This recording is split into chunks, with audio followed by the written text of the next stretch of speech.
राजधानी दिल्ली में एक्सटॉर्शन की एक ऐसी वारदात सामने आई है जो ना सिर्फ दिल दहलाने वाली है बल्कि हैरान करने वाली है।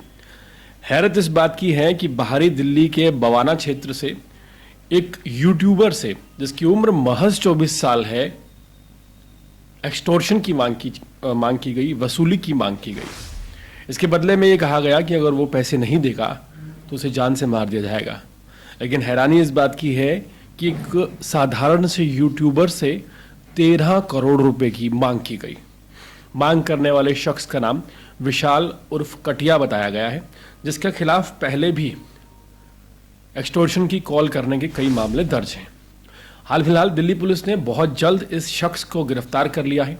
जिस वक्त एक्सटॉर्शन की कॉल ये कर रहा था, तकरीबन 5वीं कॉल पर दिल्ली पुलिस ने तत्परता दिखाते हुए इस शख्स को बवाना के निर्मल वाटिका इलाके में जाल बिछाकर हिरासत पे ले लिया है। अब सवाल यह है कि एक मामूली से यूट्यूबर से जिसकी उम्र महज 24 साल है, कोई 13 करोड़ रुपए की मांग कैसे कर सकता है। दिल्ली पुलिस ने इस मामले में हाल फिलहाल नाम उजागर नहीं किया है, सुरक्षा कारणों के चलते। ना तो यूट्यूबर का नाम बताया गया है और ना ही उसकी पहचान बताई गई है।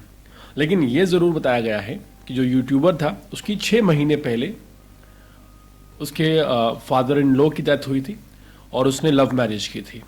और साथ ही साथ ये भी पता चला है कि उसकी लव मैरिज में उसके जो फादर इन लॉ थे वो अरबों रुपए की ज़मीन पीछे छोड़ कर गए थे, जिसकी कीमत अरबों रुपए में है। तकरीबन 12 एकड़ ज़मीन बताई जा रही है।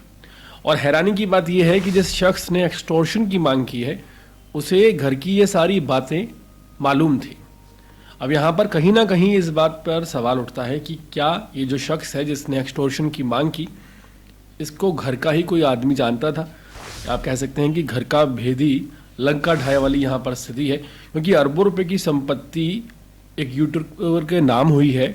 ये कोई घर का अंदर का शख्स, कोई रिश्तेदार ही या कोई दोस्त ही बता सकता है।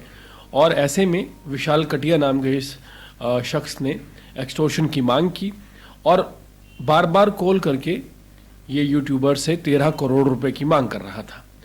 तकरीबन 5वें या चौथे कॉल पर ये शख्स बहुत ज़्यादा झिल्ला गया और डायरेक्टली जान से मारने की धमकी देने लगा। हालांकि तब तक दिल्ली पुलिस अपना काम कर चुकी थी। दिल्ली के बाहरी दिल्ली की अगर बात की जाए तो वहाँ के डीसीपी नितिन वल्सन की टीम ने और दिल्ली बवाना पुलिस स्टेशन के एसएचओ राजीव रंजन ने अपनी टीम के साथ मिलकर इस शख्स को गिरफ्तार कर लिया है और एक बड़ा हादसा होने से दिल्ली में रोक लिया है।